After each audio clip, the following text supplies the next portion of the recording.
Welcome to Beyond Rockets. Hope you're having a great day. My name is Clark Dunn and I'm your host. Get ready to enjoy some awesome conversations from Huntsville locals about cool work they are doing right here in the Rocket City. You can connect with us on social media at Beyond Rockets, and if you're interested in doing a podcast yourself, I'd love to hear from you. You can visit my website, beyondrockets.com today, or connect with me on LinkedIn at Clark Dunn. Sit back and enjoy this episode of Beyond Rockets. Everything I liked except the way she talked to me every day. This episode is sponsored by Yellowhammer Brewing. Yellowhammer is a local craft brewery serving Huntsville for the past 14 years. They are known for their premium craft beers like their T-Minus and Rebellion, but what you might not know is they also offer spirits, wine, seltzers, and non-alcoholic drinks. Next time you stop by their location, try one of their seasonal cocktails made with the Gemini Bourbon or the Yellowhammer Vodka, or try this year's big hit Pineapple Punch Seltzer. You can find out more information about Yellowhammer Brewery by visiting their website, yellowhammerbrewery.com, or visiting their tap room located at Campus 805.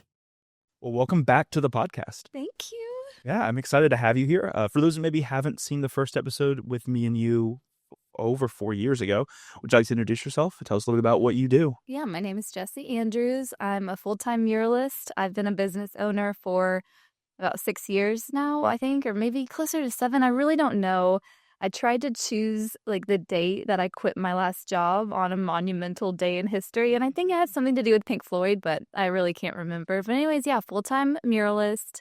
I've painted a lot of murals around downtown Huntsville, Florida, Cincinnati. I just did Huntsville's largest mural, and yeah. Wow. And so when we first had you on, you had done quite a few projects in town. Obviously, the amount of projects people might recognize you for now has definitely grown in the last 4 years. Prior to, I guess, having you on, you had done the space mural downtown. Mm-hmm. We do our a bar crawl with friends and family, and we always do our photo halfway through in front of your mural. And you did the electrical boxes and some stuff like that around the park. Since having you on, though, you've done some pretty incredible art installations. Talk a little bit about some of the key ones that people might not know you did that you actually were part of, maybe some at the Orion, as well as maybe some other ones downtown. Yeah, well, I think probably a lot of people don't know which ones I've done because I'm really bad about signing them. I have so many that I just, by the time I'm done with it, I'm like, you know what, it speaks for itself. I don't know, but I need to be better about that. But around Huntsville, I've done one at MidCity. They have a whole mural wall. Have you seen it? Mm-hmm. Yeah, okay.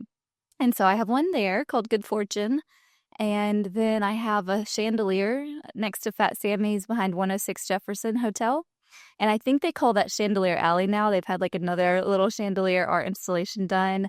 And I have an octopus painting behind Sea Salt in a parking garage. Okay. Across from 106 Jefferson. So it's kind of cool because I've been running downtown now, and I'll run, and within 1 mile, I'm like, oh, I did that. Yeah, that's crazy. And then you probably even run by some, you're like, oh wait, I forgot I did that. Yeah. Oh, the scale, you've done a ton of those big ones downtown, and then you did 2 or 3 at the Orion as well. Yeah, at the Orion. So with the Orion, I've done 3, and that was super fun. They were great to work with. I'm so thrilled that I have some artwork in there because, I think back to when I was younger, and I didn't know what I was going to do with my life. And now I would be, if I knew that that's what I was going to end up doing, I would be like, man, you don't have to stress about figuring it out because it ends up being really cool. Yeah. But yeah, the Orion, they have a really good design team. And so they sent me the designs and I just did the labor to paint it. Okay. Whereas other jobs like the Chandelier or MidCity, that's a complete original. Okay. So on projects like that, does the MidCity or Downtown Huntsville Inc. come to you and say, hey, we really want a mural here. We're thinking something like this. Or do they just say, we want a mural here, give us some designs that you think would work, and then you just give it to them and paint it? Or how does that process work? It's a whole different range depending on the client and depending on how many people are involved in their decision making. So for example, with the Chandelier, I reached out to them. I was driving by and I saw a huge wall, and I had just done the Celestial Symphony one, which was the one I did before we met the first time.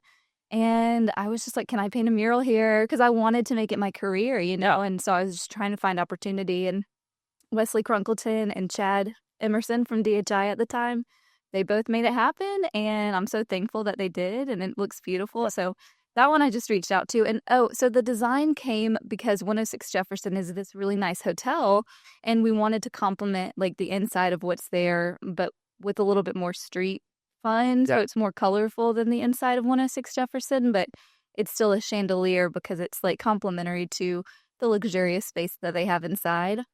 So with MidCity, they were very much like you can do whatever you want to do, which was also an incredible It's like, dream. do they get to review the designs before you do them, or do you? Wait, like, Yeah, so for sure. you'll show them like, hey, this is what I'm thinking about doing. Has most of the time the person that's kind of commissioning you to do this always give you a thumbs up, or just sometimes like some changes that have to be made to kind of fit what they're wanting to accomplish? Yeah. Yeah, there's been both. There have been times where I've literally spent like 20 minutes on a mock-up just to give them an idea. Yeah. And they're like, "Oh, we love it." And I'm like, "Okay, cool. We're gonna Like everything about it? I'm like, this is good." And that's awesome. And I've had to just like trust myself to be like, no, like you know enough now to be able to kind of get a design across more quickly.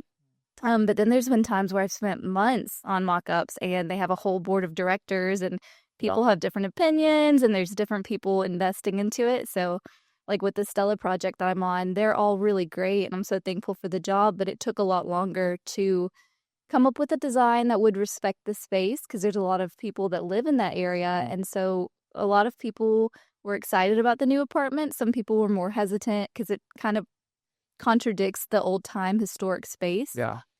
So they wanted to have something that was respectful, but something that was also, art and beautiful and then kind of simplistic, but also representative of Huntsville. And How long did that process take when you worked with them? Like from like the first time they reached out to like, hey, we were looking to do something to, I mean, you just recently finished it. How long was that journey? about 2.5 years. Wow. And Yeah. how much of that time was actually painting? Well, so I took the winter off. I took 3 months off because it just got so incredibly cold and they were easygoing. I was like, I'm not going to push myself to be out here in like snowing conditions. But probably about 5 months of actual painting time. Wow. Yeah. And it is on a project like that. I mean, the scale is huge. I mean, if anyone hasn't seen it, go downtown, go off of Pratt and go to the backside of the apartment complex. Mhm. And the full mural is there on the back of like the parking garage. And it's amazing. It's huge. How do you go about a project of that scale? Because I mean, I just imagine even on like if I was to draw on like just a canvas, I would forget why I got to a certain point and then be at the other end and go, okay, well, I messed up something. Yeah. How do you go about planning that? And then how is the execution, like is most of it happening in the planning process of, hey, here's the size of the building, kind of here's how we would stretch this mural to fit, and then here's kind of the key points of reference along the way? Or is it just kind of like you've just done it so much that it just comes natural? Well, there's several different ways that I have done it and that different artists do it. So we have a squiggle grid, which, are you familiar with this? It's essentially just you go up on the wall and you paint all these random shapes and letters and words. And then you take a photo of the wall and you take your design and you superimpose it at like half opacity. So you can kind of match like, okay, where I drew the dollar sign, there is this curvature. Does that make sense? Yeah. So you have reference points. There's also projection, which sometimes is very challenging because you might not have somewhere to plug in the projector or you can't work at night or, whatever it might be. And then more recently, I did not use this on Stella, but I got the MetaQuest goggles. So it's like, Oh, wow. yeah, it's like called blended reality or mixed reality. So you can have the graphic that you designed and you can see the reality around you through the camera lens and you can pin the design onto the space. That's amazing. Yeah, and so I And just... so you'll use that to actually paint the thing, or will you use it to map it out? Just to map it out, Okay. yeah, just to outline. Wow. Yeah, I know, because I ended up, I'll tell you the story of that, but I ended up really needing it when a projection couldn't come through and a squiggle grid wouldn't work either. So with Stella specifically, well, let me go back to say that like a lot of the designs that I've had previously, clients have been really awesome and I've been just kind of flow with it. Like I have a plan and I have a design, but how I execute it, I'm just going to kind of wing it, I guess, and that works out for me because a lot of it's very abstract or not even very abstract, but there's just room to have a little bit of leniency with it, I guess is what I'm trying to say. But with Stella, it was really challenging because they sent me the building plan and the dimensions were really confusing to me because there's like 4 different floors and, sections where it's cut out and stuff. And for them, it's just normal because it's like they do that, they build these things, and you're like, I don't really know what this What is said. yeah. Yeah, the first plan that they sent me, I really did not know at all. There were so many numbers on it. If I was like, You're like, okay. I just need like the normal, just like one number is Yeah, correct. one number is great, but it's impossible with a design like that. But anyways, I primed the whole wall, and there were a lot of people that would walk by and be like, "You need help," or like giving me all their opinions on how I could do it better. But primed the whole wall, which took a lot longer than maybe it should have. But I was just trying to give it a really solid coat. So, anyways, primed the wall, and then went outside and projected different elements. So, like the flowers that I had, I projected those. But then the sun and the solar flares and the clouds, I just went up there and I either used like a ruler to kind of, Mm. figure out what I thought looked good to create the lines. And then with the solar flares, I don't know, you just get up there and you kind of get into it. And it's like you're just able to make it make sense and build on it. And like, because it doesn't have to be so exact, whereas like the design from the Orion, I wanted that to be exact because somebody else sent me their design. Mm. With my design and with working with people who trust you and they want, like, yes, they want it to look like what you sent them, but they also want you to do your best work. So if you get in the moment and you're like, okay, it'd be cool to add this piece here. Um, does that make sense? It does. Yeah. It does. And like, I mean, as you look at like a project like that you've done, or really any of your projects, do you notice things about the paint, like about like, oh, I missed something there, but no one would ever know except for you? Like, how often does that happen? And do you try not to think that way after you finish a project and just go, hey, the project as a whole is exactly what I wanted to accomplish, looking at the nuances of corners and tops and like, or is it hard for you not to notice those things? That's a really good question. I think that I have a very healthy perspective of I think anybody who's trying to do something, like they always want to be better, and so I definitely see areas where it's like I want to improve here and this could have been different, but I also have the mindset of like that's still really cool that I did that and that was the skill set that I had at the time. That was what I knew to do at the time and I wouldn't have known to do it differently unless I had had that job.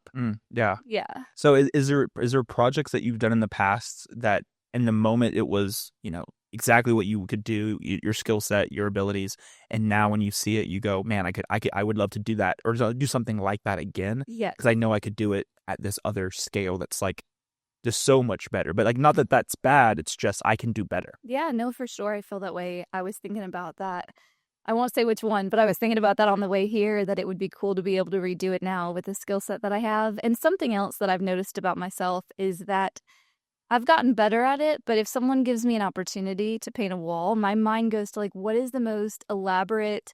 How can I make it to where there's like virtual reality with it and it glows in the dark? And then it comes time and either the budget or the timeline or just my own ability. It's like, okay, maybe we can add one of those elements to it, but I probably can't make it like, you know what I mean? Yeah. So with the Stella mural, I really wanted to have aspects that would glow in the dark. And I tried all these different glow-in-the-dark paints, but just none of them were strong enough for how much street light there is around it. So that was something that it's like I wish that I would have been able to figure that out. Yeah. And I think it's interesting about that project, too, is the city just came out with plans for Goldsmith Shiffman. Mm-hmm. And that's what that becomes. Everybody at those events, when they redo that space, is going to be able to see your mural. Which is such a cool thing because it's like, like now it's, if you live in that area, if you're driving around, like you're more likely to see it, but you're not going to be at an event currently in that area to be just like, oh, look at that mural. But then when this happens to that whole area of town is just going to become like everyone's going to see your mural and hopefully now they'll know it's you. Yeah, I still haven't signed that one. And so with projects like that one was a 5-month paint process. Murals like the Chandelier, is that half the time or is that like how long was that? Because like I would suspect that is a quicker process than the 5 months of painting at the other one, or at a certain point does the size of the project doesn't really dictate the time it takes to do it? Yeah. So with the Chandelier, I painted that one in December, so it was very, very cold, and it took me a month. Which Sure. I think looking back, it's like I could definitely do it quicker, and I could definitely do Stella quicker. But I've talked to another muralist friend about this, and we've both just kind of said like we're slow with it, and unless there's a timeline that we have to meet and we have to work faster, then of course we will do that. But if there's not like a harsh deadline, then we kind of just want to work it at a pace that we enjoy and at a pace where, we can just we can fully be immersed into the experience and have it, have the result that we want. So yeah, the Chandelier was a month. That one was definitely more challenging because it was so cold and I bet that like the time for paint to dry and all, like it just varies so much with changing in weather. Yeah. So you're having to kind of figure out like, okay, like it's freezing cold outside. I mean, can do it in a month, but it's it's definitely a different environment than what it was maybe like in March painting at Stella's. Oh, for sure. And then, like, not to mention the days are so much shorter, so At 5 o'clock, it's like, well, I gotta be done. It's like, nighttime now, so I have to go to bed. Yeah, instead of now where it's like it's daylight till 9. You could realistically paint till probably 8. Yeah. And it's like that's completely different in the fall. So you're kind of having to kind of adjust and Yeah. adjust timelines and adjust time frames. You talked a little bit about some of the murals you've done outside of the city. How does projects like that come your way? And how have you got connected with people in Florida and Cincinnati? And how do they come to find you and you find them? How do they find me? A lot of them find me on Instagram. And I think some of it's word of mouth too. So I worked for, do you know the apartment complex called Paxton Place off of Slaughter Road? I've heard of it, yes. Okay, well, so I did a gym for them. I painted their gym. And somehow I believe that they're connected to somebody who works, and that's the thing that I'm noticing too is like, the world is very big, but it's also very small. And there are people who live all around the entire country and they've worked together too. And then your name comes up and it's like, oh, I know them. And it kind of is just a smaller world, I guess, because in the construction community, excuse me, I might have to do that again. In the construction community, you have all different types of work in there, and artists, I think there's like significantly less. So if you kind of get your name into the it just kind of gets circled around a little bit more. Yeah. Because look, I mean, a lot of the projects you've done have been like projects that are outside. Like, so you did a gym. Like, what other projects have you done that have maybe been more inside of a space, like a creative space, a gym, or whatever that else might be? Like, has there been one that's been more unique than maybe others that you're like, I can't believe I painted that, but it turned out great? I think the job I did for the Facebook data center was okay for me. Yeah. For one, when they reached out, I was just like, what? Facebook is reaching out to me? This was still like 5 years ago. Wow. And I just did not expect that they would reach out. And then Lockheed Martin, it was like a shocking experience almost of just, wow, you follow your dream and you put the work in and you really don't know what can come from it. And, but anyways, with the Facebook one, it was kind of creepy because you drive out into the middle of the country and then you have to go through the security process for them to make sure you're not going to record. I don't know what they think I'm going to do, but you know what I mean? You're like, I'm just going to paint. Yeah, I'm just going to paint, but you have to go through security. And then it's these huge, I don't even know that I'm really supposed to be saying this actually because I had to sign an NDA, so maybe I won't, but you're there alone and it's just a little bit eerie. Yeah. But it was also really cool. I mean, it's been crazy to see these, organizations that have reached out to you that are these, Lockheed Martin, the Facebooks, the, getting somebody in Cincinnati to Florida to like, it's an incredible thing. 'Cause I think when we first had you on, you were doing some commission work as well. But now you've kind of just gone completely into doing murals, into doing big scale, like corporate stuff or organizations. As we're sitting in halfway through the year, end of August right now, or middle of August, what does the rest of the year look like? I know we were talking about it a little bit off air, starting to slow down a little bit. You're excited about that. Yeah. What is that kind of like? Is there projects that you're already in talks about? You're kind of just laying low for a little bit? Like, tell us where you are currently. Yeah. So where I am currently is that tomorrow I actually start a job at Mellow Mushroom. Awesome. And I've worked for them before, and that's kind of one of those situations where I was talking about like you're in with them kind of, and they think about you at the next job, But I have one with Mellow Mushroom, and then I have one with the Space and Rocket Center, which I'm super excited about, and I think that one starts in October.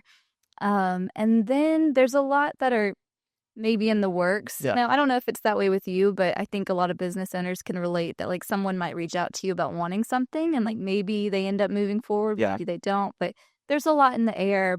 But yeah, I'm kind of like really enjoying just having sometimes it's Just have a little break and go like go run downtown and like hang around and like I don't know. I mean, I feel like Huntsville too is like if you're traveling, getting out, like it's like my wife and I travel a bunch and we love to do it. But it's also nice when you're just like you don't have anything to do, like you're just like doing your work or you're here in town, you're not traveling, and you get to like explore a little bit yeah. because there's so many little pockets of things you're just like I can't believe that's happening. Can't Mhm. believe that's happening. Um, is it? I mean, I know there's even been more muralists that have kind of showed up in the Huntsville area. There's a mural getting done right now. I'm not sure who's doing it, but right across 106 Jefferson, kind of in that Jefferson Alley sort of spot. How much of like the chatter of amongst muralists? I feel like it's probably a pretty tight community. Mhm. How much of them reach out to you and kind of ask for feedback or ask for advice? As you've done it for 6, 7, Mhm. maybe 8 years, who knows? Time's kind of a blur, Yeah.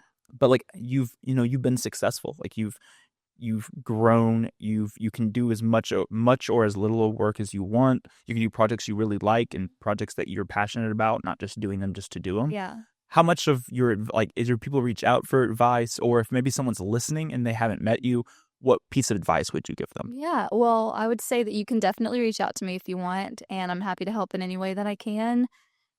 This sounds kind of cliche, but I really think the advice I'd give anybody is just to not give up, because you have moments, even now, you have moments where it's like, what am I doing? And how am I going to make this work forever? And, I try to take a more spiritual stance on it, I guess, where it's like, I just have to worry about today, and I can have an idea about the future and I can have goals and I definitely will work towards them really hard. But if things are okay today, like I just have to do the next best step and I trust that it will work out.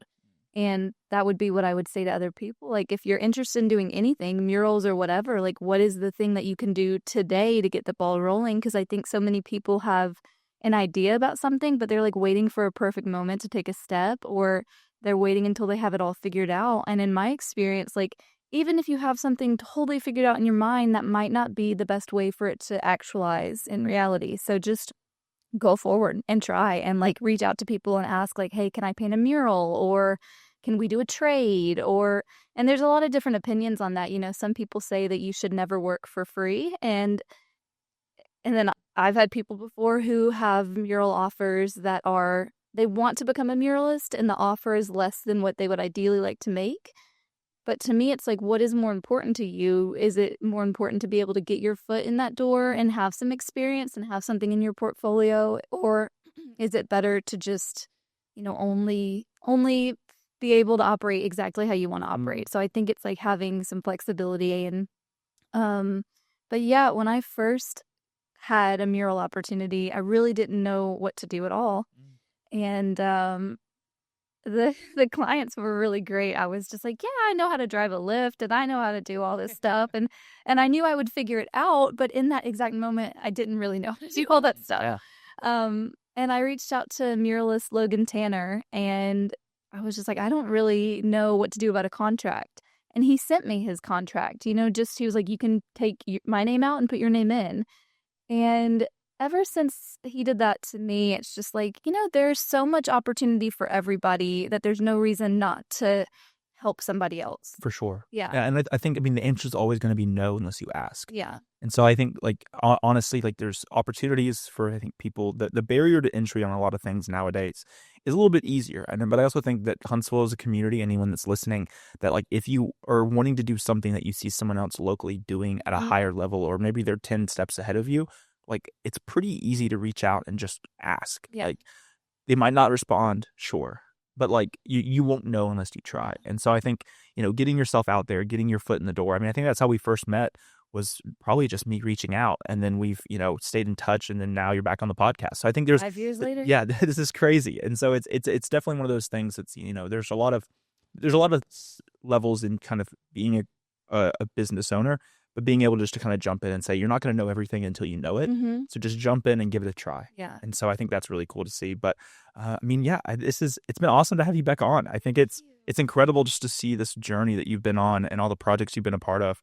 Can't wait to see some more of these projects come in the works later this year, and then moving into next year. I feel like we're just going to see you all over Huntsville. So I just can't wait to see the things that you're going to be a part of and the impact you're going to be able to have. But I appreciate you being here today. Yeah, I'm so happy to be here. I'm happy to see that you're growing too and continuing on. And I'm glad that Huntsville is such a great place with like a lot of small business owners and creatives. It just feels like a perfect hub of people who want to do something cool, you know? For sure, yeah. And we'll be sure to have everything in the episode notes, so links to your stuff, links to your Instagram, so people want to find out more about you and see more of your social media presence. We'll have links in the episode notes. But thank you so much for being here. Yeah, thank you for having me. I really appreciate it. Thank you so much for listening to this episode of Beyond Rockets. Don't forget you can subscribe to the podcast wherever you listen and on YouTube at Beyond Rockets. Be sure to follow me on Instagram at Beyond Rockets to stay up to date with new episodes as they are released. Thank you so much for listening, and I hope you enjoyed.